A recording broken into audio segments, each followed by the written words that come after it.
কবুল করে শান্তিতে থাকবা, মূর্তি পূজা করো না। আল্লাহর তাওহীদ আর রাসূলের রিসালাতের দাওয়াত দিলেন। এই কথা বলতে দেরি হয়েছে, তায়েফের মানুষ আমার নবীকে পাগল বলে পিটাতে লাগলো। পাগল বলে আমার নবীকে পিটায়। নবীজি শুধু মূর্তি পূজার বিরুদ্ধে কথা বলেছেন, এই জন্যে মারে। আজও আমরা মূর্তি পূজার বিরুদ্ধে কথা বলি, কিছু লোক আমাদেরকেও মারতে চায়, ঠিক কিনা? আল্লাহর নবী 3 জায়গায় অজ্ঞান হয়ে পড়ে গেলেন। তাইফের ছোট্ট ছোট্ট বাচ্চারা আমার নবীর পায়ে দড়ি লাগাইয়া টানে। মাথার রক্ত পা পর্যন্ত পৌঁছে গিয়েছে, পিঠের চামড়া ছিলে গেছে। শোনো, নবীজি কেমনে দিন প্রচার করলেন। তুমি তো শুধু কুরমা পোলাও জিলাপি নিয়ে ব্যস্ত। শুনবে ভাই, দিন এমনি এমনি আসে নাই। এই নবী রক্তাক্ত হওয়ার পরে, জ্ঞান ফিরবার পরে চিন্তা করলেন তায়েফে আর থাকা যাবে না, ওরা আমাকে মেরে ফেলবে। মক্কায় কেমনে যাব, মক্কায় তো কেউ নাই, ওরাও মারবে।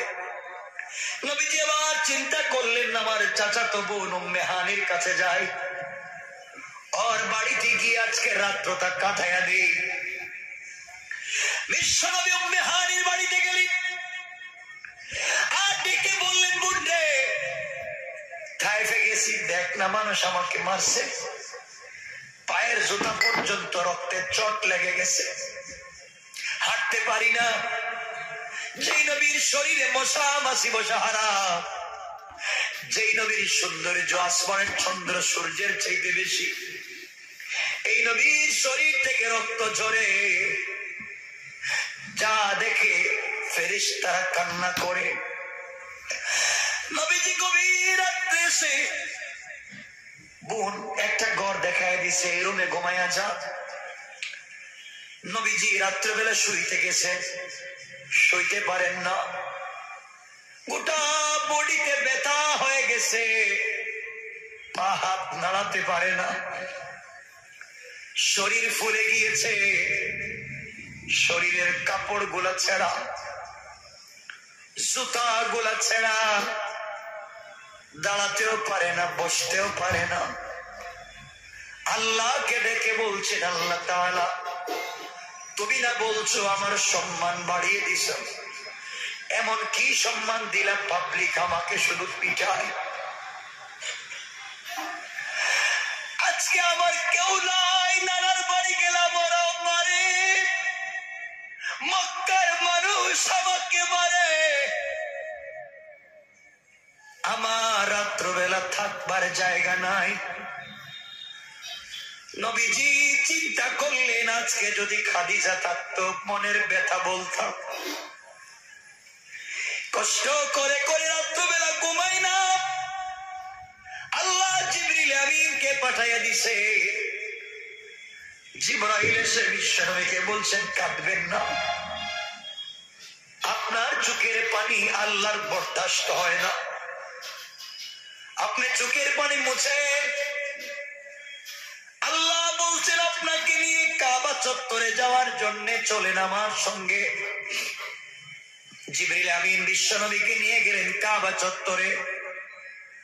ওখানে নিয়ে শোয়া বুকটাকে চিড়ে ভিতর থেকে কি যেন বের করলেন, জমজমের পানি দিয়ে ভালো করে ধুইলে, ইলম এবং হিকমত দিয়ে আবার অপারেশন করে লাগাইয়া দিলেন।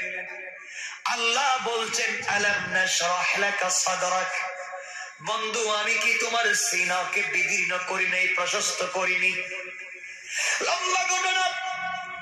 এবার জিবরিল আমিন বলছেন, ইয়া রাসূলুল্লাহ, আপনার নাকি মনে অনেক ব্যথা। বিশ্বনবী বলছেন, জিবরাইল তুমি আসছো, আমি হাঁটতে পারি না, আমার পায়ে প্রচন্ড ব্যথা, পা ফেলতে পারি না। তায়েফের মানুষ আমাকে এত মারছে, আমি দাঁড়াতে পারি না। ইয়া রাসূলুল্লাহ, আপনাকে নিয়ে তো বাইতুল মুকাদ্দাস যাওয়া লাগবে, আমি তো হাঁটে হেঁটে পারবো না, এত ব্যথা। চলে গেলেন বাইতুল মুকাদ্দাসে। এখানে আল্লাহ আগে থেকে আদম থেকে ঈসা নবী পর্যন্ত সবাইকে দাঁড় করাইয়া রাখছে। বিশ্ব নবী বয়স কম, সবার পরে আসছে। তিনি যাওয়ার পরে সবাই বলছেন 2 রাকাত নামাজ পড়া, কে পড়াবে? কেউ বলছেন বাবা আদম আপনি পড়া,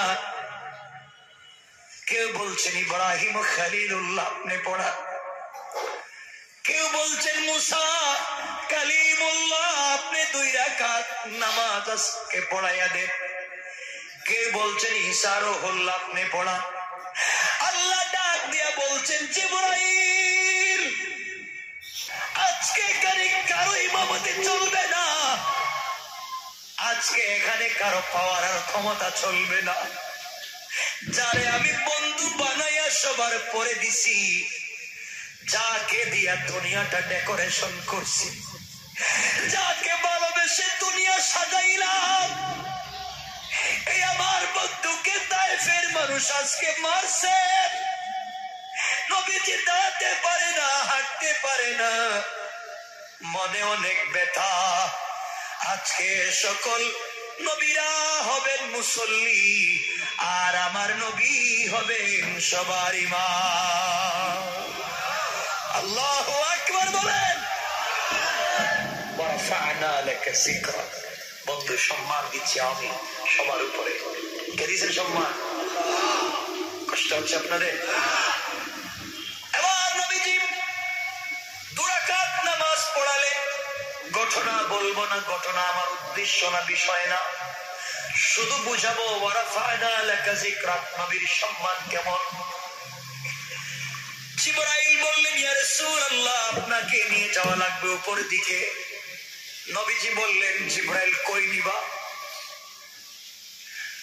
আমি আজকে তো সবথেকে অসহায়, খাদিজা যদি থাকতো তার কাছে গেলেও শান্তি পাইতাম। আমার চাচা যদিও কালিমা পড়ে নাই আবু তালেব, ও থাকলে আজকে কেউ মারতো না। কোথায় নিয়ে যাইবা? এবার জিবরাইল ডেকে ডেকে বলছেন পয়গম্বরে আরবি, যে আল্লাহ আপনাকে বন্ধু বানিয়েছেন, যে আপনাকে ভালোবাসে দুনিয়া সাজাইছে, আপনাকে নিয়ে ওই আল্লাহর বাড়ি আরশে মহল্লায় যাওয়া লাগবে। আরশে মহল্লা আপনাকে নিয়ে যাব, আপনি চলেন, আপনাকে নিয়ে যাই ঊর্ধ্ব গগনে। এবার জিবরাইল বিশ্বনবীকে নিয়ে চললেন উপরের দিকে। প্রথম আসমানে গিয়ে ডাক দিলেন, দরজা খোলো। আসমানের প্রহরীরা বলে কে? আমি জিবরাইল। খোলা যাবে না। কেন খুলবা না? ও জিবরাইল, তুমি জানো না আল্লাহ প্রথম আসমান থেকে নিয়ে জান্নাতুল ফিরদাউস পর্যন্ত, প্রথম আসমান থেকে নিয়ে সিদরাতুল মুনতাহা পর্যন্ত, প্রথম আসমান থেকে নিয়ে একবারে আরশে মুআল্লা পর্যন্ত আমার আল্লাহ দুনিয়া জন্মের পর থেকে আজ পর্যন্ত শুধু ডেকোরেশন করেছে, ডিজাইন করেছেন, লাল গালিচা বিছাইয়া রাখছে। জান্নাতুল ফিরদাউস থেকে কাঁচা ফুল এনে ছাইড়া দিছে, জান্নাতুল নাইম থেকে ঝাড়বাতি এনে লাগাইয়া দিছে। এই রাস্তা দিয়া কেউ যাবে না, কেউ যাবে না।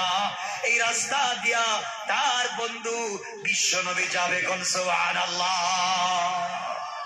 সম্মান কে দিচ্ছে? সবাই বলেন না। নবীর চিনলেন না। জিবরাইল বললেন ফেরেশতারা, যে বন্ধুর জন্য আল্লাহ এত কিছু সাজাইছে, এই বন্ধু তো আমার সাথে আছে, দরজা খোলো। দরজা খোলা হলো। বিশ্বনবী পা রাখলেন, কাপড় গুলা ছেঁড়া, পায়ের জুতা ছেঁড়া। আসমানে প্রথম লাল গালিচায় পা দিলে, চোখের পানিগুলা মুছে ফেললেন। জিবরাইল এবার তাকায়া দেখে বিশ্বনবী মুস্কি মুস্কি হাসে। এবার জিবরাইল বলেন পয়গম্বর হাসেন কেন? এতক্ষণ না আপনি কান্না করেছে, এবার আমার নবী বলেন, জিবরাইল আমি জানি না আমার আল্লাহ যে আমাকে এত ভালোবাসে, আমি জানতাম না। প্রথম আসমানে উঠে দেখি আসমানের দরজা, গেট, লাইটিং, যত জায়গায় ডেকোরেশন করেছে আল্লাহ, যেই জায়গায় আমার আল্লাহর নাম, এক পাশে আমি নবীর নাম। আল্লাহ তো সাজাইছে, দেখতেছি আমার নাম দিয়া, আমার কিছুর দরকার নাই। আল্লাহ যে আমাকে তো ভালোবাসে আমি জানি না, আমি জানি না। জিবরাইল বলছেন, চলেন আপনাকে নিয়ে সামনে যাই। সংক্ষেপ কথা, ওখানে অনেক ঘটনা ঘটেছে। প্রত্যেক আসমানে নবীদের সঙ্গে দেখা হয়েছে, মুসার সঙ্গে নামাজ নিয়ে ঘটনা ঘটেছে। এটা আমার উদ্দেশ্য না, বুঝাবো শুধু রাসূলের সম্মান। নবীজি গেলেন জান্নাতুল ফিরদাউসে। জান্নাতুল ফিরদাউসে যাওয়ার পরে জিবরাইল বলছেন, এটা আপনার আবু বকরের বাড়ি, এটা ওমরের বাড়ি, এটা উসমানের বাড়ি। নবীজি আবার মুস্কি মুস্কি হাসেন। জিবরাইল বলছেন, আপনি হাসেন কেন? নবীজি বলছেন, জিবরাইল রে, আমি মনে করেছিলাম আমার আল্লাহ শুধুমাত্র মনে হয় আসমানটাকে আমার নাম দিয়ে ডেকোরেশন করছে।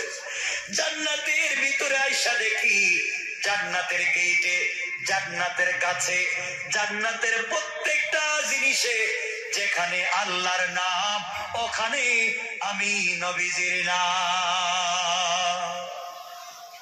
ওয়ারাফা'না লাকা যিকরাক, সম্মান দিয়েছেন কে? সম্মান। এখানে একটা কথা বলে দিই, নবীজি জান্নাতুল ফিরদাউসে ঢুইকা হাঁটতেছে। কিছু দূর যাওয়ার পরে শুনে জান্নাতের ভিতরে কে জানি হাঁটে। নবীজি বলেন, জিবরাইল জান্নাতুল ফিরদাউসে কি আমার আগে কেউ আসছে ভাই? ইয়া রাসূলুল্লাহ, আসে নাই তো। কে জানি হাঁটতেছে, আওয়াজ শোনা যায় পায়ের জুতার, আর জুতা তো মনে হয় কাঠের খড়মের। জিবরাইল বলছেন, ইয়া রাসূলুল্লাহ আপনি শুনেন না কে হাইটা যায়? নবীজি কানটা লাগালেন, কান লাগায়া শুনেন, ও তো আর কেউ না, রাসূলের কালো সাহাবী, ইথিওপিয়ায় তার বাড়ি, বডির টাইস ঠিক নাই, চেহারায় কোনো সৌন্দর্য নাই, চোখ ছোট ছোট, দাঁত ফাঁকা, ঠোঁট মোটা, দাঁত আলা, জিহ্বা খাটো, পাওয়ারের লাইনের মতো ফাড়া ফাড়া, একবারে কালো হাবশি গোলাম। হযরতে বিলালের পায়ের আওয়াজ শোনা যায়। নবীজি বললেন, জিবরাইল এটা তো আমার বেলাল হাঁটতেছে দেখি, বেলালের আওয়াজ শোনা যায়। বেলাল তো দুনিয়ায়। আল্লাহ ডেকে বলছেন, বন্ধু শুনো, বেলাল আমার সাথে বন্ধুত্ব করেছে। বেলাল আমাকে বলেছে, আল্লাহ বিশ্বনবী নাকি মেরাজে যাবেন, তিনি যেই রুমে ঘুমাইছেন আলী ঘুমে আলী বলতে পারে নাই, উম্মে হানি জানে নাই, আবু বকর ওমর জানে নাই। বিশ্বনবী তার মওলার সঙ্গে দেখা করতে একা একা নবীজি জান্নাতে যাবেন, আমি বেলাল সহ্য করতে পারি নাই।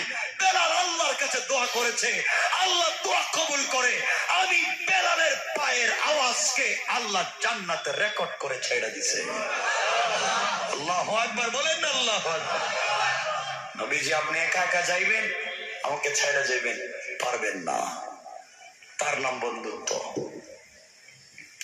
আমার বন্ধুগণ, সংক্ষেপ কথা, নবীজি সিদরাতুল মুনতাহায় গেলেন, জান্নাতুল নাঈমে গেছেন, দারুস সালামে গেছেন, জাহান্নামে গেছেন। এতগুলা বলার তো সময় নেই, রাত্র 12টার উপরে হয়ে গেছে।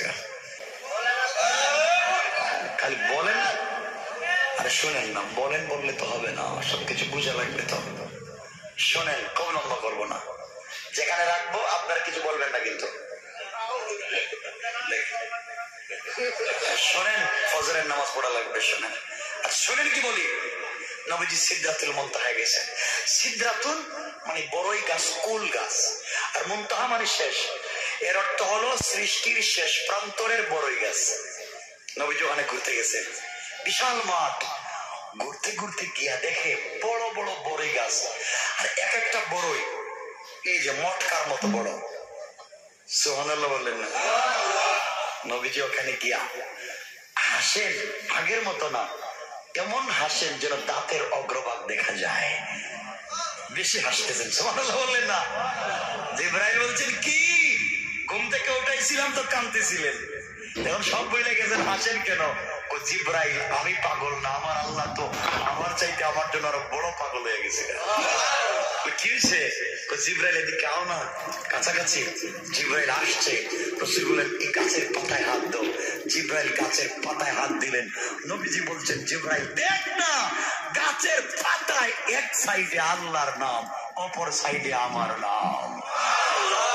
আল্লাহ এত ভালোবাসে জানতাম না, গাছের পাতায়ও আমার নাম লিখে দিচ্ছে। আল্লাহ ডাক দিয়া বললেন বন্ধুরে, গোটা দুনিয়া যা সাজাইলা সব জায়গায় তোমার নাম দিয়া সাজাইছি। ও বন্ধু, তোমাকে ভালোবেসে জমজম দিলাম, হাউজে কাউসার দিলাম, মাকামে মাহমুদ দিলাম, সিদরাতুল মুনতাহায় আনলাম, জান্নাত দেখালাম, এই মুহূর্তে আরশে আজিমে আনবো। বন্ধুরে, তোমাকে ভালোবেসে সব দিলাম, সব দিলাম। আমি আল্লাহ তো আরশে আজিমে বসে থাকি, আল্লাহু আরশে ইস্তাওয়া। পারলাম না চেয়ার দিতাম, বন্ধু যদি পারতাম তোমাকে ভালোবেসে আমার চেয়ারটাও দিয়ে দিতাম। আল্লাহু আকবার। ওয়া রাফা'না লাকা যিকরা, এটা সম্মান। কথা বুঝতেছেন আমার? এটাই সম্মান। নবীজি সিদরাতুল মুনতাহায় যাওয়ার পরে জিবরাইল বলছেন, ইয়া রাসূলুল্লাহ, আপনি মাইন্ড করবেন না, সাল্লাম আপনি রাগ করবেন না, এই দেখেন আমার পাসপোর্ট আছে, ভিসা আছে, ডেট আছে, কিন্তু রোড পারমিট নাই, আমি এই রাস্তা দিয়ে যেতে পারবো না, আই এম সরি, আমি এখান থেকে ব্যাক করলাম। ওখান থেকে আপনি আল্লাহর বাড়িতে যাবেন একা একা, আমি আপনাকে একা চলে গেলাম। নবীজি বলছেন, জিবরাইল এটা কোন কথা বলছো? তুমি জানো যে আমার কেউ নাই, কেউ নাই, আমাকে ঘুম থেকে উঠাইয়া নিয়ে আসছো তুমি সিদরাতুল মুনতাহায়, এখানে একা একা রাইকা যাইবা, আমি একা একা কি করবো, আমাকে নিয়ে যাও। জিবরাইল বলছেন, ইয়া রাসূলুল্লাহ, আমি তো যেতে পারবো না, এক সুতাও সামনে যেতে পারবো না, আমার 600 নূরের ডানা জ্বলে পুড়ে ছাই হয়ে যাবে, এটা আপনার সম্মান, আপনি যাবেন, কিন্তু জানেন কি আপনি রাস্তা কি? আমি জানি না জিবরাইল। ইয়া রাসূলুল্লাহ, এখন যেখান থেকে আল্লাহর বাড়িতে আপনি যাবেন, এই রাস্তাটা স্বয়ং আল্লাহ তার কুদরতের হাত দিয়ে ডিজাইন করছে। আপনি যাবেন, আপনি, আপনাকে সম্মান দিছে, ওখানে আমার পাও রাখার ক্ষমতা নাই, আপনি যান, আমি গেলাম। জিবরিল আমিন চলে গেছে, রাসূলের পাক দাঁড়ায় আছে। আপনারা জানেন এই কথা যে কেউ যদি একা থাকে তখন অনেক দুঃখের কথা মনে হয়, ঠিক না? একা হলে দুঃখের কথা মনে হয়। নবীজি তো এখন একা, কেউ নাই, অনেক দুঃখের কথা মনে পড়েছে। তাইফের মানুষ মারছে, খাদিজা নাই। নবীজি বলতেছেন, যদি আজকে খাদিজা থাকতো তাইলে কি যে সম্মান, বাড়িতে গিয়েই গল্প করতাম, কিন্তু খাদিজা নাই। নবীজির ব্যথায় বুকটা ফেটে যাচ্ছে। হঠাৎ শরীরের দিকে তাকাইছে, তাকায় দেখে কাপড়টা ছেঁড়া, কাপড় ছেঁড়া, জুতাটা ছেঁড়া। মনে পড়েছে, আমি জুতা নিয়ে কেমনে আল্লাহর বাড়িতে যাই। মনে পড়েছে মুসা কালিমুল্লাহর কথা। মুসা কালিমুল্লাহ একবার তুর পাহাড়ে গিয়েছিলেন আল্লাহর সঙ্গে কথা বলতে। তো আল্লাহ বলছেন, মুসা ফাখলা আলাইক ইন্নাকা বিল ওয়াদিল মুকদ্দাস সাতওয়া। ও মুসা, জুতা খোলো।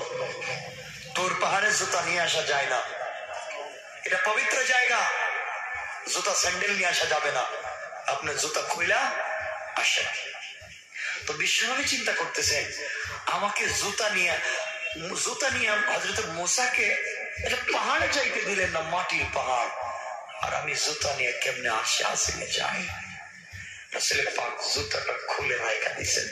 তারিখে ইবনে জারির তাবারির 3 নম্বর খণ্ডে লিখে, হানাফি মাযহাবের বড় ইমাম আল্লামা ইমাম আবু বকর জাসসাস আহকামুল কোরআন লিল জাসসাসে লিখেন, রাসূল পাক যখন জুতা খুলে রেখে দিয়েছেন, আল্লাহ চিৎকার করে ডাক দিয়ে বলছেন, বন্ধু জুতা পরো।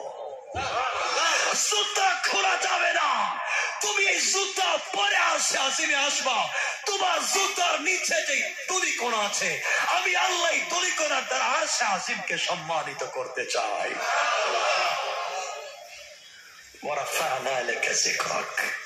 বন্ধু আমি আপনার সম্মান বাড়িয়েছি। রাসূল পাক সংক্ষেপ কথা ইসলাম উঠলেন, বিশেষ ফ্লাইট আসলো, রাসূল পাক চলে গেলেন আরশে মুআল্লায় গেলেন, তো আল্লাহর সামনে বসছেন সামনাসামনি। আর যে আল্লাহকে চর্ম চোখ দিয়ে দেখা যায় না, আর দেখতে চান না আপনারা? বিশ্বাস হয় না মনে হয়? আর দেখতে হলে রাসূলকে মানতে হবে, দারুস সালামে দেখবেন। শুনেন কেমনে রাসূল পাক গেলেন। কোরআনে আল্লাহ লিখেছেন, বলেছেন ফাকাবা কাউসাইনি আও আদনা, ধনুক বাঁকা করলে যত কাছাকাছি আসে, নবীজি আর আল্লাহ এইভাবে মুখোমুখি সামনাসামনি হয়ে সরাসরি কথা বলেছেন। আর জোরে পড়েন আল্লাহু আকবার। ওয়ারফা'না লাকা যিকরাক, সম্মান দিয়েছেন কে? আল্লাহ। আল্লাহ। এবার নবীজি বসছেন, তো এবার রাসূল হাসতেছেন। আল্লাহ বলছেন কি, আপনাকে ঘুম থেকে উঠে আনতে তো কাঁদলেন, আপনার না খাদিজা নাই, আপনার না কেউ নাই, এখন হাসেন কে? এখন এত বেশি হাসেন কে? রাসূল পাক বলছেন, আল্লাহ আমি জানতাম না তুমি যে আমার এত ভালোবাসো, আমি জানি না। তোমার আরশে আজিমে আসলাম, সব তো দেখে দেখে আসলাম। আরশে আজিমে আইসা দেখি তো আরশে আজিমের পিলার, ছাদ, ডেকোরেশন সব জায়গায় আমার নাম দিয়ে ডিজাইন করেছেন। আল্লাহু আকবার। সব জায়গায় আমার নাম। আল্লাহ তুমি আমাকে এত ভালোবাসো, কথাবার্তা হচ্ছে। তো আল্লাহ বলছেন, বন্ধু তুমি যে দুনিয়ার থেকে আসলে আমার বাড়িতে, আচ্ছা বলো তো, বন্ধু বন্ধুর বাড়িতে গেলে তো গিফট নেই, উপহার নেই, উপঢৌকন নেই, হাদিয়া নেই। তা আপনি যে আমার বাড়িতে আসছেন, কিছু কি আনছে? সুবহানাল্লাহ বললেন। বন্ধু বন্ধুর সঙ্গে দেখা হয়েছে তো বলতেই পারে, ঠিক না? তো আপনারা কি কারো বাড়িতে গেলে হাদিয়া তুফা নিয়ে যান? আওয়াজে মনে হয় নেয় না, মনে হয় কিছু খালি হাতে যায় মনে হইতেছে। রাসূল পাক সাল্লাল্লাহু আলাইহি ওয়াসাল্লাম বলছেন, আল্লাহ আপনি কি আমাকে বোকা পাইছেন যে আমি খালি হাতে আপনার বাড়িতে আসবো? খালি হাতে আসি নাই, নিয়ে আসছি। আল্লাহু আকবার, দিল খুলে বলেন না। আল্লাহ বলছেন, দেন কি আনছেন? আমার নবী বললেন, আত্তাহিয়াতু লিল্লাহি ওয়াস সালাওয়াতু ওয়াত তাইয়্যিবাত। আল্লাহ যত পবিত্রতা, যত সালাত, যত সাজদা, যত রুকু, সব তোমাকে আজকে হাদিয়া করে দিলাম। আল্লাহ তো খুশি হয়ে গেলেন। আল্লাহ খুশি হয়ে বিশ্ব নবীকে সালাম দিলেন, আসসালামু আলাইকা আইয়ুহান নবী। নবীকে সালাম দিলেন। নবীজিকে যখন সালাম দিছেন, নবীজি তো সালামের জবাব দেওয়ার কথা, ঠিক না? নবীজি মুখটাকে কালো কইরা, চেহারা নিচের দিকে কইরা বসে আছেন। আল্লাহ বলছেন, বন্ধু এটা করলা কি? তুমি আমার বাড়িতে এইসব মুখ কালো করে দিলা, কি হয়েছে?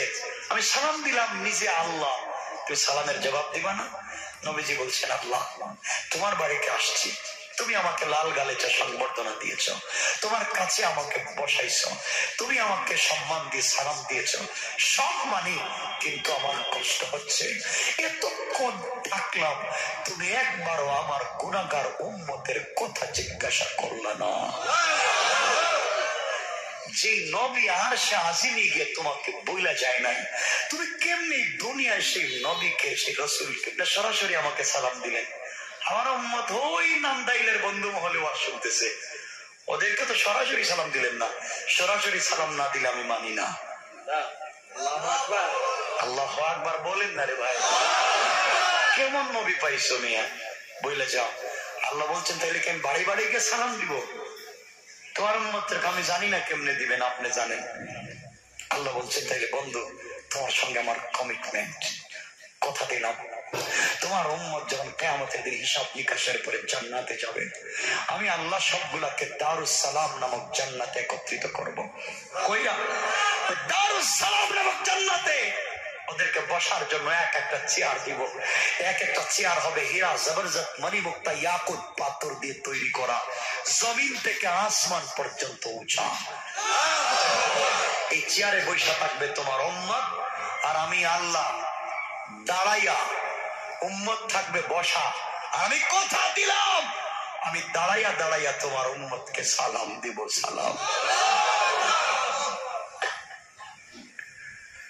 আজকে গোটা দুনিয়া যখন নির্যাতনের শিকার, বসনিয়া, জসনিয়া, Somalia, Sudan, Afghanistan, Arakan, Palestine, Pakistan, Bangladesh, Burma, Bharat, Syria, Kashmir, আর প্রত্যেকটা মুসলিম ভূখণ্ডে মুসলমানেরা জালেমের জুলুমের শিকার। গোটা দুনিয়ার যখন এই চিত্র, তখন বাংলাদেশে দুটা গ্রুপ। একটা গ্রুপ হচ্ছে সুশীল সমাজ, নামদারি, প্রগতিশীল, কুলাঙ্গার।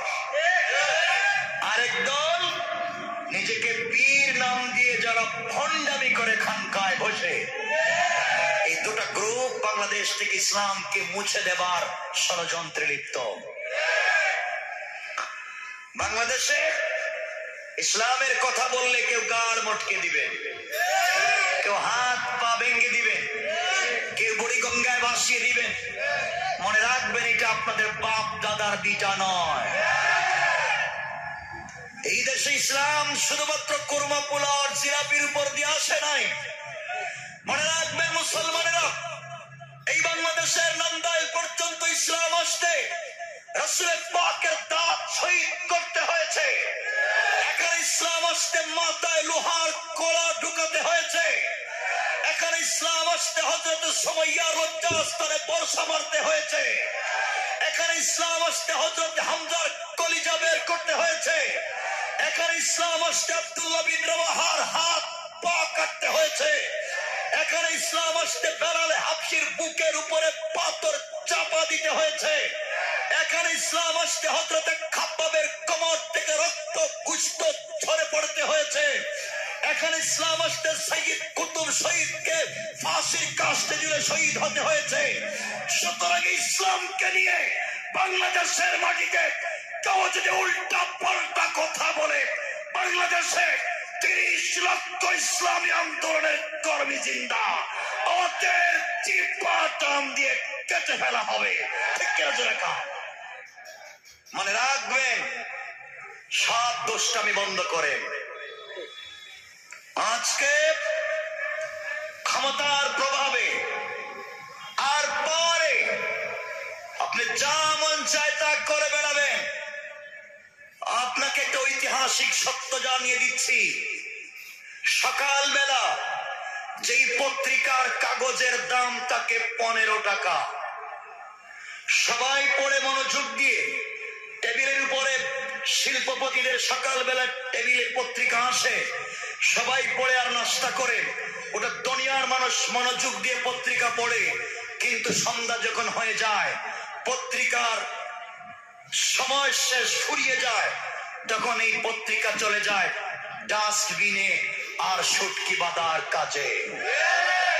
সকালবেলা যেই পত্রিকার এক কপির দাম থাকে 10 টাকা, 15 টাকা, সন্ধ্যা হয়ে গেলে এই পত্রিকার 1 কেজির দাম হয় 10 টাকা। বোঝা গেল সময় শেষ হয়ে গেলে দাম থাকে না। সুতরাং যারা সময় শেষ হয়ে যাওয়ার ভয় পায় না, মনে রাখবে, আপনাদের পাওয়ার নমরুদের মতো নয়, আপনাদের ক্ষমতা ফেরাউনের মতো নয়, আপনাদের টাকা সাদ্দাত হামানের মতো নয়। আল্লাহ যদি ধরে আচ্ছা মতো পিটাইয়া বুড়ি গঙ্গায় ছেড়ে দিতে পারে। ঠিক কিনা? কথা শোনেন, মনোযোগ দিয়ে কথা শোনেন। আমার কথায় যদি কারো কষ্ট লাগে,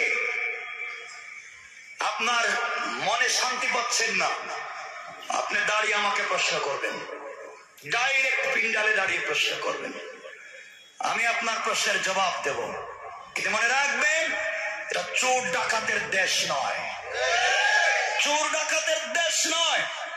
আজকে বাংলাদেশে রাষ্ট্রপতি এবং বিসিএস ক্যাডার যারা, তারা ছাড়া যারা সরকারি বিভিন্ন অফিসে আদালতে চাকরি করেন, গণপ্রজাতন্ত্রী বাংলাদেশ সরকারের সংবিধান অনুযায়ী তাদেরকে বলা হয় রাষ্ট্রের কর্মচারী।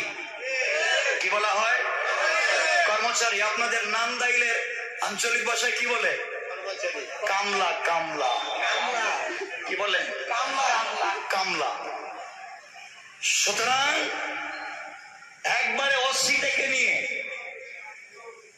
এই থানার আপনার সাব রেজিস্ট্রার অফিস পর্যন্ত, আপনার ডিসি অফিস থেকে নিয়ে মন্ত্রণালয় পর্যন্ত যারা কাজ করে তারা রাষ্ট্রের জনগণের কামলা। কথা বোঝাতে পারি নাই? মনে রাখবেন, আমি ট্যাক্স দেই তো আপনি চলেন, আপনি বেতন পান, আপনি বেতনভুক্ত কামলা। আপনার পরনে যে পোশাক সেটা আমার ট্যাক্সের টাকায়। আপনার মা বাবার ঔষধের টাকা চলে আমার ট্যাক্সের টাকায়। আপনি যে দামি গাড়ি ইউজ করেন সেটাই দেশের জনগণের ট্যাক্সের টাকায়। আপনার সন্তানেরা বিদেশে পড়ালেখা করে জনগণের ট্যাক্সের টাকায়। এই জনগণকে সম্মান করে কথা বলুন, নচেৎ জুতা পেটা করে দেশ থেকে বের করে দেওয়া হবে। জুতা পেটা করে। তাতে পয়সা লাগে না, কিন্তু ফ্যান্সি ডিল খাইতে টাকা লাগে। কথা বুঝেন নাই? আমার কথা কষ্ট পাচ্ছেন? মনোযোগ দিয়ে শুনবেন কি বলতে চাই। আজকে ইসলাম কেন বললাম কোথাও নাই। মনে রাখবেন, আজ থেকে 50 বছর আগে আপনাদের নান্দাইলে এখন যেমন মসজিদ আছে এমন ছিল, মাদ্রাসা ছিল। আজ থেকে 50 বছর আগে 2-3 গ্রাম মিলে একটা মসজিদ পাওয়া যেত না, 1-2 ইউনিয়ন মিলে একটা মাদ্রাসা পাওয়া যেত না, 2-4 গ্রাম মিলে একজন আলেম পাওয়া যেত না জানাজা দেওয়ার। ঠিক বললাম না?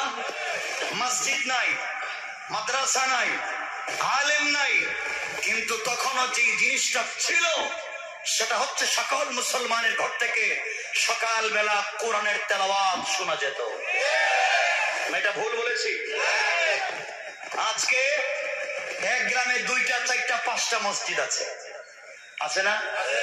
মাদ্রাসা আছে, গ্রামে গ্রামে 2, 4, 5, 10, 20, 50 জন আলেম আছে, সব আছে।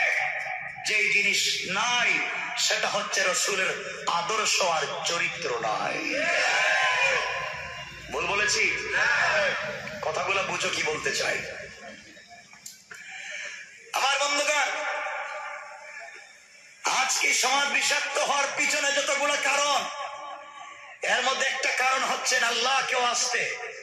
এখানে যারা ইমাম কারাম খুতাবায়ে আযম আছেন, আপনাদেরকে সর্বোচ্চ সম্মান পূর্বক সবিনয় নিবেদন করে বলছি, আজকাল ম্যাক্সিমাম মসজিদের ইমাম খতিব জুমার মিম্বরে দাঁড়িয়ে সত্য কথা বলেন না, কারণ বললে চাকরি থাকবে না। আপনাকে চাকরি করতে বলছে কে? আপনি আজকে মসজিদের দায়িত্ব ছেড়ে দেন, কালকে নান্দাইল থেকে ফল কিনেন, বাজারে ব্যবসা করেন, ফলের ব্যবসা করেন, সিএনজি চালান। রিজালুল্লাহ তুলহিহিম তিজারাতুন ওয়ালা বাইউন আন যিকরিল্লাহ। আপনি হালাল বিজনেস করেন, জান্নাতে যেতে পারবেন। আর খতিবের চেয়ারে বসতে হলে সত্য বলাই লাগবে। কেন বললাম? আল্লাহ বলছেন, গোলাম তোকে দুনিয়ায় পাঠাবার আগে তুই যখন তোর বাবার পিঠে বিদঘুটে নাপাক 1 ফোঁটা পানি ছিলে, তোর বাপও জানতো না কোন মেয়ের সঙ্গে তোর বিয়ে হবে। এর আগে আমি আল্লাহ তোর রিজিকের ফয়সালা করেছি।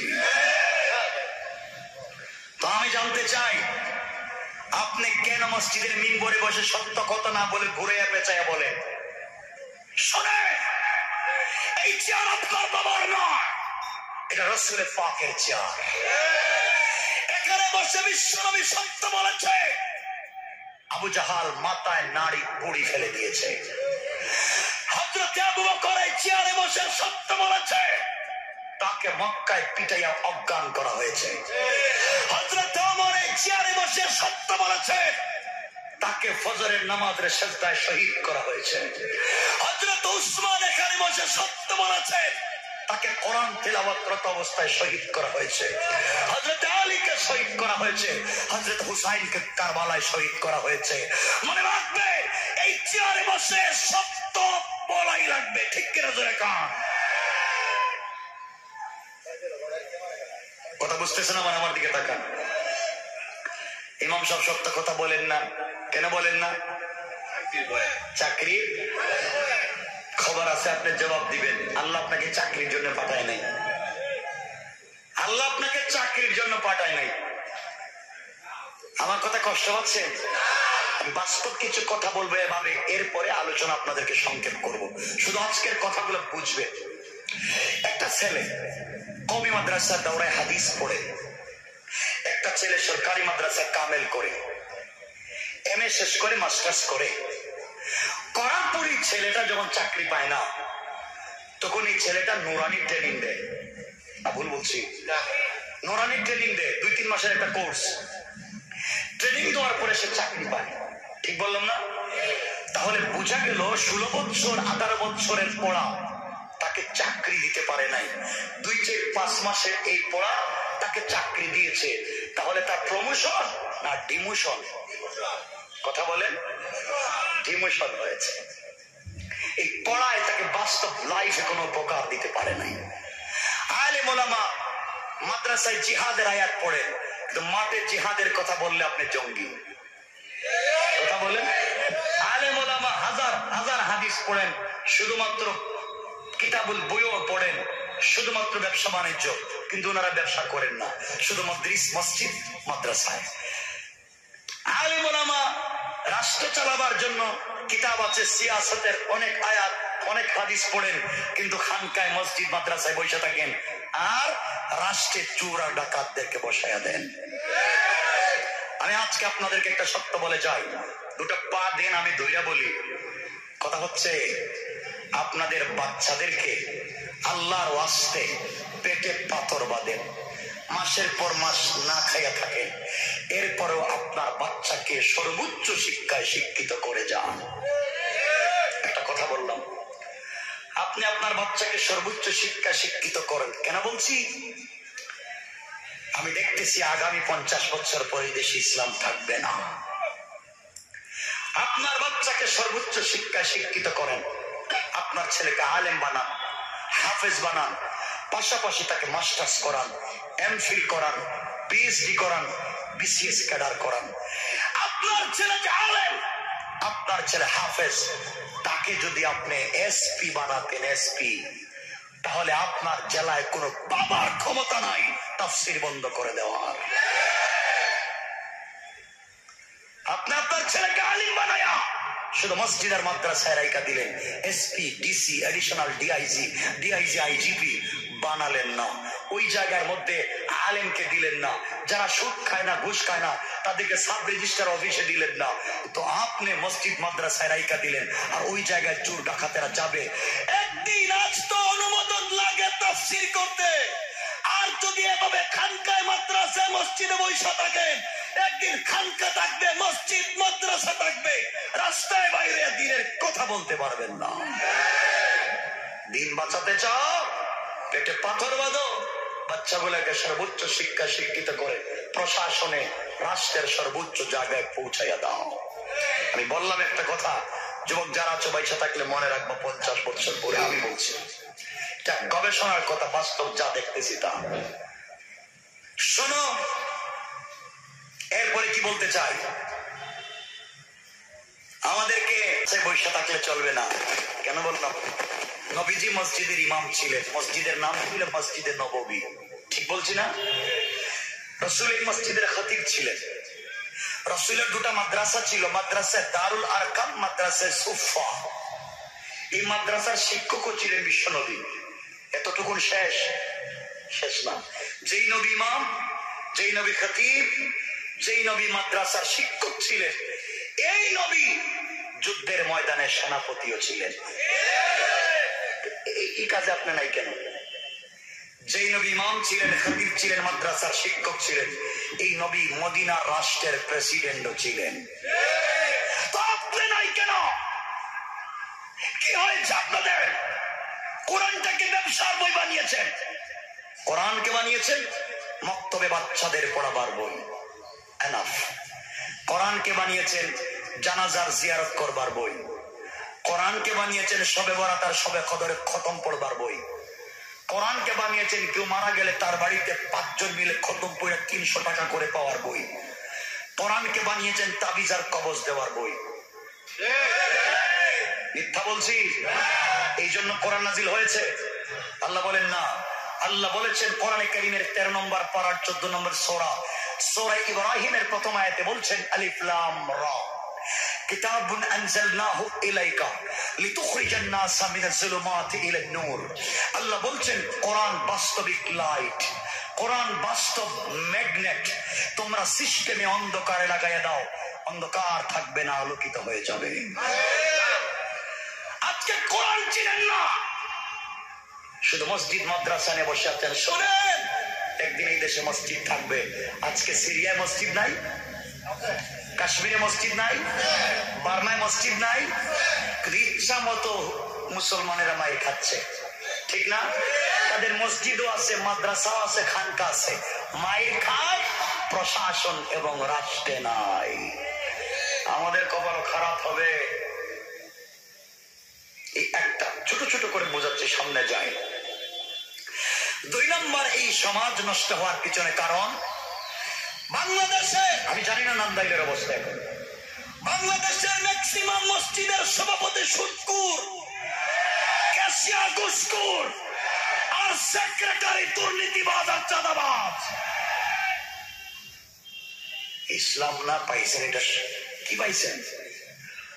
আজকে আমি ভাইদেরকে বলবো, আমার যুবক ভাইরা যারা আমাকে দিল থেকে ভালোবাসে, আমি বলবো আমাকে একটা স্টাম্প দেও, আমি লিখে দিয়েছি 100 বছর বাইচা থাকলে আর আসুন না, কিন্তু আজকে সত্য কথা শুনে যাওয়া লাগবে। আজকে এই এলাকার খবর নেন, নান্দাইলে অনেক লোকের দাড়ি নাভি পর্যন্ত লম্বা, হাতে 1.5 হাত লম্বা তসবিহ, হজ করছে 3-4 বার, কিন্তু এলাকার সব থেকে বড় সুদের কারবারি। কত বড় শয়তান চিন্তা করবে। শয়তানের একটা কোয়ালিটি আছে, ওর তো কোনো কোয়ালিটি নাই। আপনারা বলেন আপনাদের এলাকায় শয়তান কোনদিন সুদের ব্যবসা করছে? এইসা কিন্তু হাজি সাহেব করে। চিন্তা করেন কই গেছে সমাজ। শোনো, মসজিদ কার হাতে দিয়েছ? যে যত বড় সুদখোর, যত বড় ঘুষখোর, যত বড় বদমাইশ, সে তত বড় মসজিদের সভাপতি আর সেক্রেটারি হয়ে যায়। সব না ভালো মানুষ আছে। শোনো, এক ইমাম সাহেব চিন্তা করছে, আল্লাহ যা করে, যা শুনছি আজকে ওয়াজে জুম্মাবারে সত্য ওয়াজ করবো সুদের বিরুদ্ধে। নাহমাদুহু ওয়া নুসাল্লি আলা বইলা সুদের ওয়াজ শুরু করছে। ডাইন দিকে তাকায় দেখে সভাপতি, এলাকার সব থেকে বড় সুদের কারবারি। ইমাম সাহেব আল্লাহ চাকরি তো নাই দেখতেছি, বাদ দিয়ে দিছে ওয়াজ। তাহলে ঘুষের ওয়াজ করি। নাহমাদুহু বইলা ঘুষের ওয়াজ শুরু করছে। বাম দিকে তাকায় দেখে সেক্রেটারি, সাবেক দারোগা। কি ঘুষ খাইতে খাইতে আপনাদের রোডের সিএনজি ড্রাইভারের কাছ থেকে সিগারেটের অর্ধেক খাইছে, ঠিক কিনা বলেন? মিথ্যা বললে বলছি না, দাঁড়ায় প্রতিবাদ করবেন। ইমাম সাহেব খাইছে রে, চাকরি তো নাই। তাইলে যারা পাবলিকের জমি দখল করে, বিধবার ভাতার টাকা, বৃদ্ধের ভাতার টাকা, বাচ্চাদের স্কুলের দুধের টাকা, মসজিদের টিনের টাকা, মসজিদের কেশের টাকা, রাস্তার কালভার্টের টাকা যারা মাইরা খায়, এদের বিরুদ্ধে একটা ওয়াজ করে দিন। শুরু করছে, সামনে তাকায় দেখে ক্যাশিয়ার, সাবেক মেম্বার, সাবেক কি সব না ভালো মানুষ আছে বাংলাদেশে, সাবেক মেম্বার বা চেয়ারম্যান, এমন খাওয়া খাইছে, বিধবার ভাতার টাকা, বৃদ্ধের ভাতার টাকা, কালভার্টের টাকা, মসজিদের টাকা খাইতে খাইতে মরে যাওয়া মানুষের কাফন বিক্রি করেও খাইছে, ঠিক না? সেকশন হয়েছে এই রোডে, কাজ হইব 90 লাখ টাকা, কাজ হয়েছে 9 লাখ, 81 লাখ নাই। জিজ্ঞাসা আর বাকি টাকা গেল, বাতাসে গেছে গা, দিতেই নাই। ঠিক বললাম না? ইমাম সাহেব এই ওয়াজ করলে তো চাকরি নাই দেখতেছি। ইমাম সাহেব ছিল চালাক, এই ওয়াজ বাদ দিয়ে গেছে এলাকার গুরুস্থানের ওয়াজে, মাটির নিচের ওয়াজ করে। সভাপতি ওয়াজ শুনতে শুনতে তো মাশাআল্লাহ, সেক্রেটারি আলহামদুলিল্লাহ, ক্যাশিয়ার কো জাযাকাল্লাহ হুজুর যে ওয়াজ করছেন না সব খুশি, আগামী মাসে 500 টাকা বেতন বাড়াইয়া দিলাম। আল্লাহ কই ইমাম সাহেব খবর আছে, কবরে আসো, খবর আছে, ঠিক কিনা বলেন? আমি অবাস্তব বলছি না, বাস্তব। এলাকায় দেখবেন কিছু মডল আছে, লিডার আছে, মাতব্বর গ্রামের, যারা বিচার করে পঞ্চায়েতে, এদেরকে দেখবেন 1 কাপ লাল চা খাইয়া এদিকের বিচার এদিকে দিয়ে দেয়। এটা কমপক্ষে নাম দেখলে নাই, এটাও আছে, বুঝতে পারছি। আর যদি বলেন আঙ্কেল এটা কি চাটা না 5000 অথবা 500, তাইলে আপনি মার্ডার কেসের আসামির খালাস। 5000 যদি আঙ্কেল দিতে পারেন তাইলে আপনার নাম মামলার লিস্টির থেকে কাইটিয়া মসজিদের ইমামের নাম দিয়ে দিব, ঠিক কিনা বলেন? সমাজ কত বিষাক্ত চিন্তা করেন। এই সমাজে বিষাক্ত হওয়ার পিছনে একটাই কারণ, এই সমাজে দ্বীন নাই, ইসলাম নাই, কোরআন নাই, ঠিক না? আজকে যুবকেরা টাকুনের উপরে প্যান্ট পরতে পারে না, প্যান্ট পরলে নাকি তালেবান। মেয়েরা দাড়ি পর্দা করতে পারে না, পর্দা করলে নাকি এরা জঙ্গি। ছেলেরা দাড়ি টুপি রাখতে পারে না, এরা নাকি রাজাকার। আর বাংলাদেশের সব থেকে বড় রাজাকার কারা জানেন? যারা দেশের টাকা বিদেশে পাচার করে। কথা বলেন। বাংলাদেশে এক নেতা 600 কোটি টাকা দিয়ে ব্রিজ বানাইছে, উদ্বোধনের তারিখ হয়েছে, মন্ত্রী সাহেব গেছে উদ্বোধন করতে, গিয়ে দেখে ব্রিজ নাই। যেখানে ব্রিজ গেল কই, স্যার বাতাসে টাকা খায়া ফেলাইছে। চিন্তা করছেন কোন দেশে আছি মিয়া? আরেক নেতা গেছে আরেক ব্রিজ উদ্বোধন করতে, গিয়ে দেখে ব্রিজ আছে কিন্তু রাস্তা নাই। এখন ব্রিজ উদ্বোধন করতে ব্রিজে উঠতে হলে মই লাগে, মই। আর বাস্তব বলতেছি, ঠিক না? এত সমস্যার পিছনে একটাই কারণ, যাদেরকে বসাইছেন সবগুলা মামুন, ওরা দ্বীন এবং ইসলাম বুঝে না। ওখানে দিনদার বুদ্ধিজীবী পরহেজগারকে বসাও।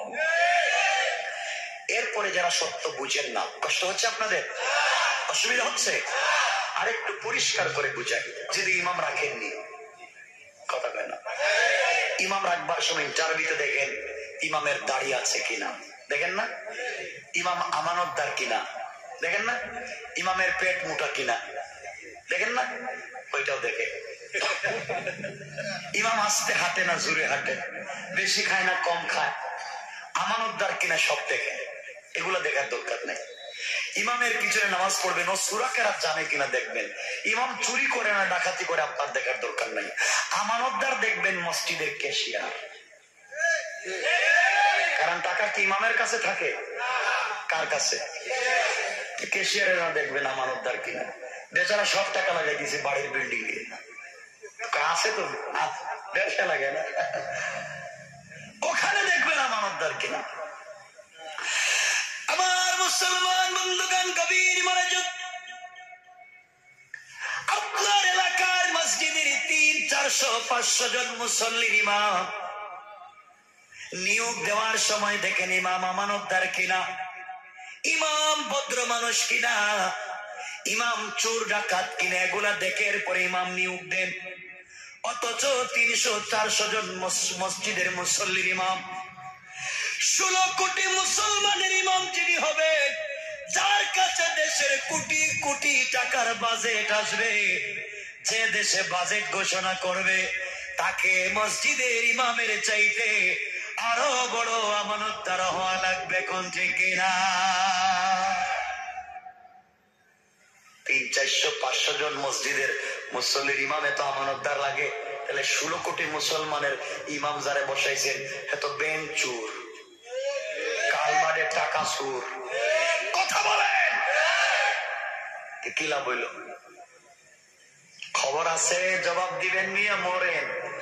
এখানে অনেক মুরব্বী বাবা দেখতেছেন, ডোন্ট মাইন্ড, মাইন্ড করবেন না, একটা কথা বলি।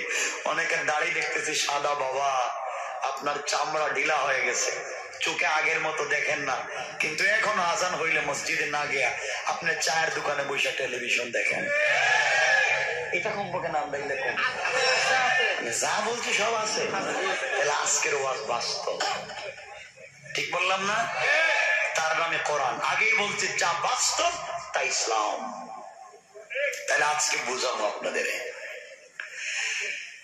আমার মুসলমান বন্ধুগণ, শুধুমাত্র কেবলমাত্র নিজে নামাজি হলে জান্নাতে যাওয়া যাবে না। আল্লাহ বলেছেন আকিমিস সালাত, সালাত কায়েম করো। সালাত কায়েম করার অর্থ শুধু ব্যক্তি জীবনে না। আমি যদি আপনাদের ইমামদাইল বন্ধু মহলের তাফসিরে 1000 বছর ওয়াজ করি, নামাজ পড়ো, নামাজ পড়ো, সুদ খাইও না, কেউ যদি নামাজ না পড়ে আমার কিছু করার আছে? কথা বলে। কিন্তু আমি যদি আগামীকালকে কোরআনকে বুকে নিয়ে সংসদে চলে যাই, আর সংসদে দাঁড়িয়ে আমার মুসলমান বন্ধুগণ, তারিখ ইবনে জারির তাবারিতে লিখে, তাবরানী শরীফের রওয়ায়াত, আল্লাহ রাসূল আখিরি জামানার পয়গম্বর জনাবে মুহাম্মদ রাসূলুল্লাহ সাল্লাল্লাহু আলাইহি ওয়াসাল্লাম বলেন, দুনিয়ার জমিনে হযরতে জিবরিল আমিনকে 3 বার আসতে বড় কষ্ট হয়েছে। পৃথিবীতে 3 বার আগমন করতে জিবরাইলের কষ্ট হয়েছে। এর মধ্যে একবার হলো জিবরাইল বলেন, আমি সিদরাতুল মুনতাহায়, ওই জায়গায় সিদরাতুল মুনতাহায় বড়ই গাছের নিচে আমি বসে আছি। সিদরাতুল মানে কুল গাছ, বড়ই গাছ। মুনতাহা মানে সৃষ্টির শেষ, ইন্তাহা শেষ প্রান্তর, শেষ প্রান্তরের বড়ই গাছের নিচে আমি জিবরাইল বসে আছি। হঠাৎ আল্লাহ রাব্বুল ইজ্জতুল জালাল আমাকে বলছেন, জিবরাইল তুমি কোথায়? জিবরাইল বলেন, আল্লাহ আমি তো সিদরাতুল মুনতাহায় বড়ই গাছের নিচে। এই বড়ই গাছটা কত বড় জানেন? এগুলো বলার সময় নেই। বড়ই গাছের এক একটা পাতা হাতির কানের মতো বড় বড়, আর এক একটা বড়ই 12 মণ থেকে 70 মণ ওজনের। আল্লাহু আকবার। প্রত্যেকটা বড়ই পাতায় পাতায় এক সাইডে আল্লাহর নাম, অপর সাইডে আমার রাসূলের নাম। আল্লাহু আকবার। শুনেন, সামনে যাই তো বুঝতে পারবেন। এই বড়ই গাছের নিচে জিবরাইল বলেন আমি বসা। আল্লাহ আমাকে বলতেন, ও জিবরাইল তাড়াতাড়ি যা। আল্লাহ আমি কই যাব? ওই মিনায়। মিনায়? মিনা কই? মক্কায়। আল্লাহ আমি এখন সিদরাতুল মুনতাহায়। বলে আমি কি করব? কয় আমার বন্ধু ইব্রাহিম তার ছেলে ইসমাইলের গলায় ছুরি লাগাইয়া আল্লাহু আক, আরে বার বলে নাই, আল্লাহু আক বইলা ফেলাইছে, বলে শুধু বার বলবে। এর ভিতরে তুমি জান্নাতে যাও, জান্নাত থেকে লোহার একটা টুকরা নিবা, একটা দুম্বা নিবা, টুকরা নিয়া এই হযরতে ইসমাইল আলাইহিস সালামের গলায় যেখানে ইব্রাহিম ছুরি লাগাইছে, ছুরির নিচে লোহার টুকরাটা দিবা আর দুম্বাটা দিবা। কয় আল্লাহ আপনি কোন কি? আমি এখন সিদরাতুল মুনতাহায়, তাও বড়ই গাছের নিচে, তাও 7 আসমানের উপরে, আর মিনা মক্কা। আর এ বেচারা আল্লাহু আক, বার না, আগ বইলা ফেলাইছে, বার বলবে 1 সেকেন্ড সময় নাই। তুমি বলো যা, কয় যা, বইলা দিল। জিবরাইলের শক্তি বুঝাচ্ছে। জিবরাইল বলেন, আল্লাহ কথা বলবার পরে আমি আমার 600 তনুরের ডানা টান দিলাম, এক টানে আমি জান্নাতুল ফিরদাউসে ঢুকে গেলাম। ঢুকে গিয়ে ওখান থেকে লোহার টুকরা নিলাম, দুম্বা একটা সাথে নিলাম। আমি টান দিয়া মদিনায় গিয়া দেখি ইব্রাহিম আকবার বইলা রায় এখনো বলে নাই, পুষ টান দিবে। এর ভিতরে আমি তার চুরির নিচে লোহাটা বসাইয়া দিলাম। আল্লাহু আকবার। কেমন চিন্তা করতেছেন? কত পাওয়ারফুল। কারণ ইব্রাহিম আলাইহিস সালাম স্বপ্নে দেখেছিলেন সন্তানকে কুরবানি দিতে হবে, দেখছে না, দিতেছে, দিছে দেখছে না। দেখেন স্বপ্ন বুঝেন না আপনারা। ইব্রাহিম সন্তানকে কুরবানি দিয়েছেন দেখছে না দিতেছে? দিতেছে। পয়গম্বরদের স্বপ্ন ভুল হতে পারে না। আল্লাহ বলেন, ও জিবরাইল, আমার বন্ধু স্বপ্নে দেখছে তার ছেলেকে কুরবানি দিতেছে। কুরবানি দিতে হলে গলায় ঘষাইতে, কথা কোন লাগে? তাইলে আমার বন্ধুর স্বপ্ন ভুল হতে পারে না, ওরে ঘষাইতে টান দে, পুষ দিতে সময় দে। সুতরাং ও পুষ দিবে, তুই তার নিচে লোহাটা রাইখা দিবে। বন্ধু তো মনে করবে কাটা হইছে, আসলে কিচ্ছু না। আল্লাহু আকবার। জিবরাইল বলেন, ওই দিন আমার যে কি কষ্ট। জিবরাইল বলেন, আমার প্রত্যেকটা লোমকূপের গোড়া থেকে ঘাম বের হইয়া পানির মতো পড়তেছে, কিন্তু আমি পৌঁছে গেছি। আল্লাহু আকবার। একদিন কয়টা গেছে? 2 নম্বর আর একদিন হালাপ। বিশ্বনবীকে বলেন জিবরাইল, ইয়া রাসূলুল্লাহ, ইয়া হাবিবাল্লাহ, আল্লাহর পয়গম্বর 2 নম্বর তো ওই দিন যেই দিন ইয়াকুব আলাইহিস সালামের 10 ভাইয়েরা মিলে, ইয়াকুব আলাইহিস সালামের 10 ছেলে মিলে তাদের ভাই ইউসুফকে কূপের মধ্যে ফেলে দিয়েছিল। কিসের মধ্যে? কূপের মধ্যে ফেলে দিয়েছিল। কেমনে? উলঙ্গ করে। কেমনে ফেলাইছে? উলঙ্গ করে তো ইউসুফ আলাইহিস সালামকে কূপে ফেলাইছে। 1 মিনিটে বইলা দিই। তারা বাবার কাছে গেছে, ভাইকে কূপে ফেলাইয়া ভাইয়ের কাপড়টা খুললা, ইউসুফের কাপড় খুলে নিয়া বকরি বা ছাগলের বাচ্চা জব কইরা এই রক্ত দিয়া পুরা পাঞ্জাবিটা ভরাইয়া বাবার কাছে গিয়ে কাঁদতেছে। আব্বা, আমাদের বাইরে বাগে খাইছে। হযরত ইয়াকুব আলাইহিস সালাম পাঞ্জাবিটা ধরলেন, ধরে বললেন, আরে বা, তুই এত শিক্ষিত বা, আমার ইউসুফকে পাঞ্জাবির ভিতর থেকে খাইলে কিন্তু পাঞ্জাবিটা ছিঁড়লে না। আল্লাহু আকবার বললেন না? কারণ খুনি যত শিক্ষিত হোক, যাওয়ার সময় একটা আলামত রাইখা যায়, ঠিক কিনা বলেন? আমার বন্ধুগণ, 1 নম্বর জিবরাইল বলেন আসতে দুনিয়ায় কষ্ট হলো। 2 নম্বর ইউসুফ আলাইহিস সালামকে তার ভাইরা যখন উলঙ্গ করে কূপের মধ্যে ছেড়ে দিয়েছে, ছেড়ে দিয়ে চলে গেছে। হযরত ইউসুফ আলাইহিস সালাম এখন শূন্যের মধ্যে, কূপে ছেড়ে দিয়েছে, নিচে পাথর পড়ে গেলে ইউসুফ শরীর টুকরা টুকরা হয়ে যাবে, ইন্তেকাল করবেন, মরে যাবেন, আহত হয়ে যাবেন। আল্লাহ রাব্বুল ইজ্জত ওয়াল জালাল জিবরাইলকে বললেন, জিবরাইল তুমি কোথায়? আল্লাহ, আমি তো সিদরাতুল মুনতাহায়। তাড়াতাড়ি যাও, আমার বন্ধু ইউসুফ এখন বাচ্চা মানুষ, তার ভাইরা তাকে কূপে ফেলে দিয়েছে, তাড়াতাড়ি যাও উলঙ্গ করে, তাড়াতাড়ি গিয়ে তোমার পাখাটা তার নিচে বিছিয়ে দাও যেন কষ্ট না পায়। আল্লাহ কই? ওইটা মিশরে।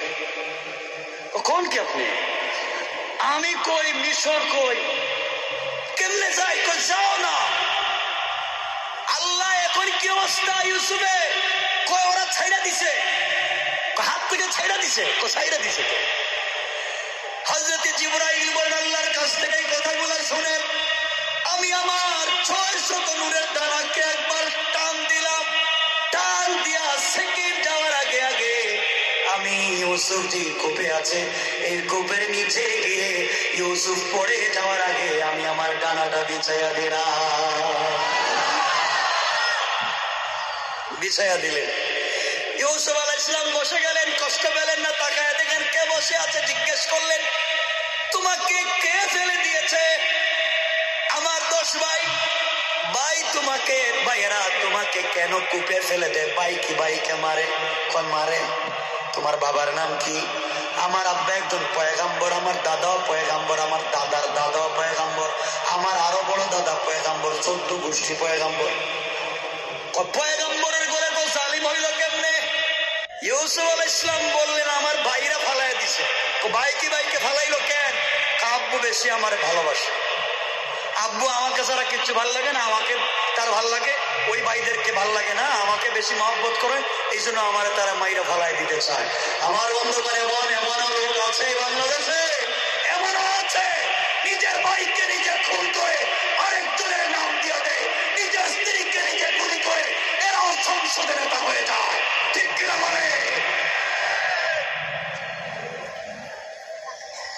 আমার বন্ধুগণ, আল্লাহকে বলেন আল্লাহ ইউসুফ তো উলঙ্গ, কাপড় নাই, ওরা খুললে নিয়ে গেছে, আমি কাপড় কই পাই? আল্লাহ বলেন ইউসুফের সাথেই কাপড় আছে। আল্লাহ ইউসুফের সাথে কাপড় তো আমি দেখতেছি না। কয় দেখো ইউসুফের হাতে অথবা কোমরে অথবা গলার কোনো জায়গায় দেখো তাবিজ, দেখেন তাবিজ বলতেছি না, তাবিজের মতো কোনো জিনিস খুঁজে পাওয়া যায়নি। আল্লাহ পাইছি তো, কোন জায়গায় পাইছেন? তার হাদিসে লেখা নেই। কি পাইছো? আল্লাহ কবজের মধ্যে একটা জিনিস পাইছি, ওইটা বাইর করো। আল্লাহর ভিতরে কি? এর ভিতরে কাপড় আছে। সুবহানাল্লাহ বলেন। ওই এত বড় কবজ, এর ভিতরে কাপড় ঢুকলো কেমনে? খুলো না। হযরত জিবরিল আমিন খুললেন, আঙ্গুল দিয়ে টান দিলেন, দিতে দেরি হয় শুধু বড় হয়, শুধু বড় হয়। বড় হতে হতে সুন্দর একটা পা থেকে মাথা পর্যন্ত জুব্বা হয়ে গেছে। জিবরিল আমিন আশ্চর্য হয়, আল্লাহকে বলেন আল্লাহ তাআলা এত বড় জুব্বার ভিতরে কেমনে আসলো? আর কোত্থেকে আইলো এই কাপড়টা? আল্লাহ বলেন এই কাপড়টা হলো ফায়ার প্রুফ। ফায়ার প্রুফ বুঝেন? বুলেট প্রুফ না, ফায়ার প্রুফ মানে আগুনে জ্বলে না। আল্লাহু আকবার বললেন না? আল্লাহ তা তো বুঝলাম, কিন্তু এটা আইলো কেমনে? ফায়ার প্রুফ, এর ভিতরে ঢুকলো কেমনে? ও পাইলো। আল্লাহ বললেন ও জিবরাইল তুমি শোনো, যেই সময় নমরুদ আমার ইব্রাহিমকে জ্বালাইয়া দিতে চাইছিল, উলঙ্গ করে আমার ইব্রাহিমকে জ্বালাইয়া ফেলে দিতে চাইছিল, ওই সময় তোমাকে দিয়া জান্নাত থেকে যে ফায়ার প্রুফ কাপড়টা, জ্যাকেটটা তাকে পরাইয়া দিছিলাম। দীর্ঘদিন আগুনের ভিতরে থাকো, কিন্তু কাপড় জ্বলে নাই, পশম জ্বলে নাই, আমার ইব্রাহিমকে আগুন জ্বালাতে পারে নাই। যে আগুন ইব্রাহিমকে জ্বালাতে পারে না, যে আল্লাহর হুকুমে, এই আল্লাহ আছেন আড়াই। আল্লাহ বলেছেন আমি এখনো আছি, আগেও ছিলাম। আমার আল্লাহ বলেন ওয়া মাকারু ওয়া মাকারাল্লাহ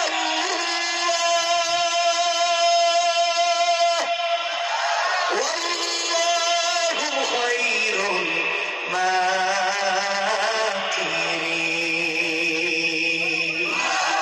আল্লাহ রাব্বুল ইজ্জত ওয়াল জালাল বললেন ওরা যেইভাবে কৌশল করে দিনকে মুছে দেওয়ার জন্য, ওরা জানে না আমি আল্লাহর কৌশল আর বড়। আমার আল্লাহ এই কথা সূরা নিসার ৭৬ নম্বর আয়াতে সুন্দর করে আল্লাহ বলেন, আমার আল্লাহ বললেন ইন্না কাইদাশ শাইতানি কানা দাঈফা। আল্লাহু আকবার। আল্লাহ বললেন ওরা কি আর কৌশল করে, কিছু বুঝে? ওদের কৌশল তো আমি আল্লাহর কাছে মশা মাছির চাইতে দুর্বল। ওরা ৬ মাসে আগুন জ্বালাইয়া আমার ইব্রাহিমকে জ্বালাইতে চায়। আমি আগুনকে বলছি আগুন ইয়া নারু কুনি বারদাও ওয়া সালাম, শুধু এয়ার কন্ডিশন, শুধু ঠান্ডা হলে হবে না, এয়ার কন্ডিশন হয়ে যাও, নাতিশীতোষ্ণ, ঠান্ডাও না গরমও না, আমার বন্ধুর যেন কষ্ট না হয়। আর জিবরাইল খাবার নিয়ে যাও। যে আল্লাহ আগুনে বসাইয়া জামাইয়া ধরে খাওয়াইতে পারে, এ আল্লাহ তোমারে আমার খুলনায় বাঁচাইতে পারবে না? কথা বলেন না কেন? দিনের দাওয়াত দিলে কষ্ট পাইলে বাঁচাতে পারবে না। আল্লাহ কাপড়টা কি করবো? আমার ইউসুফরে পরাইয়া দাও। কেমনে পাইলেন? ইব্রাহিম আলাইহিস সালাম এই কাপড়টা বরকত হিসাবে নিজের ছেলে ইসহাককে দান করেছিলেন। ইসহাক বরকত হিসাবে এই কাপড়টা ইয়াকুবকে দান করেছিলেন। ইয়াকুব বরকত হিসাবে তার ছেলে ইউসুফকে দিয়েছিলেন। সুবহানাল্লাহ। কয়বার? কয়টা গেছে? একবার ইব্রাহিম ইসমাইলকে জবাই করার সময়, আর ২ নম্বর বার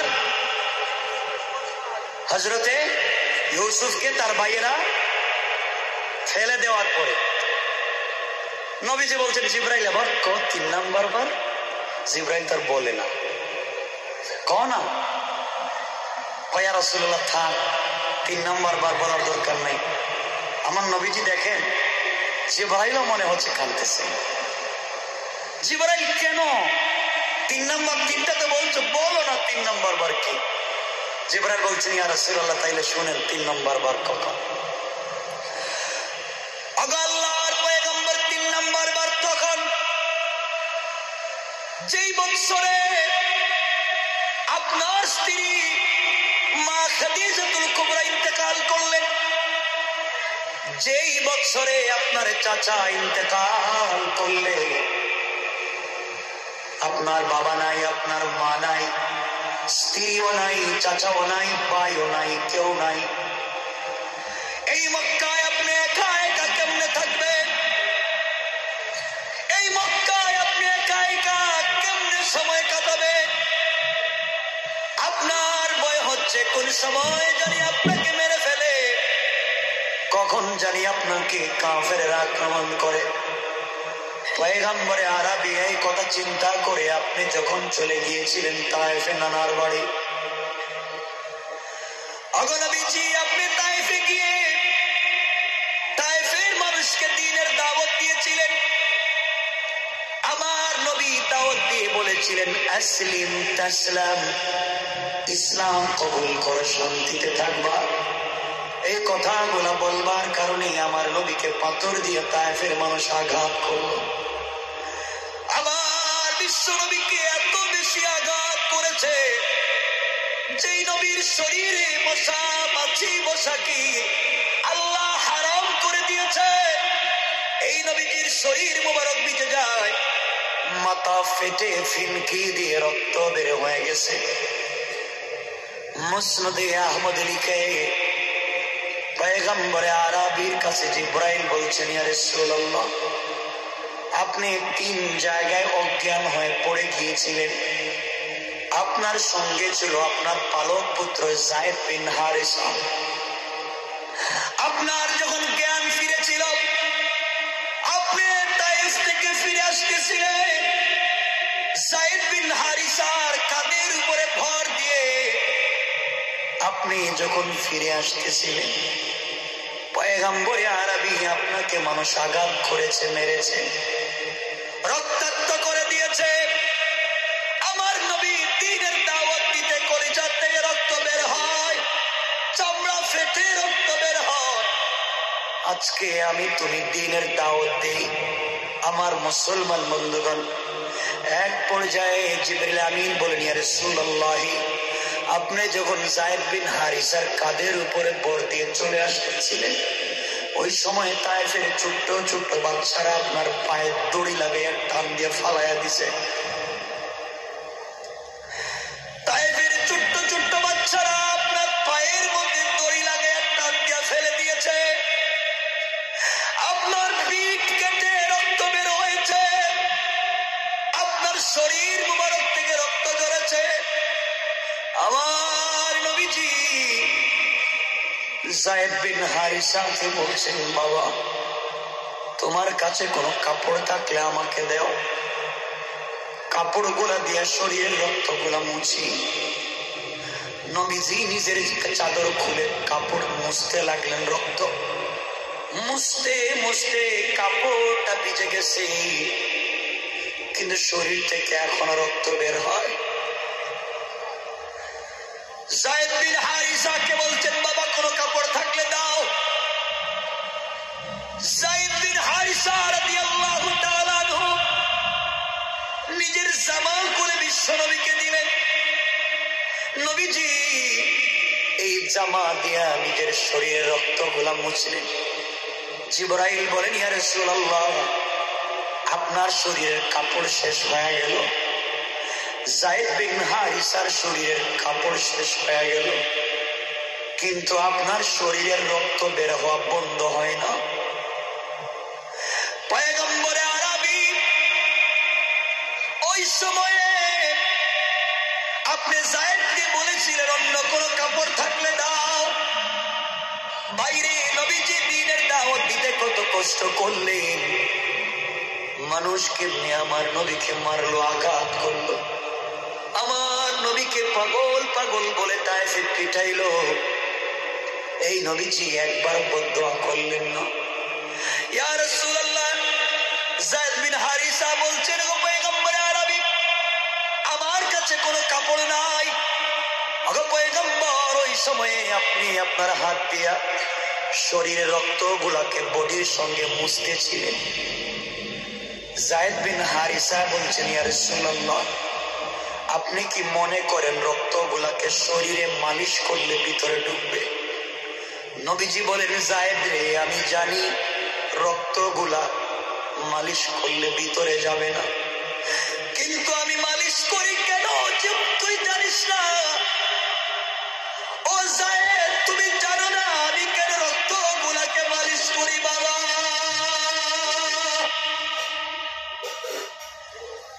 তায়েফের মানুষ আমাকে চিনে নাই, আমাকে আঘাত করেছে, আমার শরীর থেকে রক্ত ঝরিয়েছে, আমি আমার কাপড় দিয়ে রক্তগুলাকে মুছে ফেলেছি। জানিস নি কেন হাত দিয়ে রক্তগুলাকে মালিশ করি? তায়েফের মানুষ যদিও আমাকে চিনে নাই, কিন্তু তায়েফের মাটি আমাকে ভালো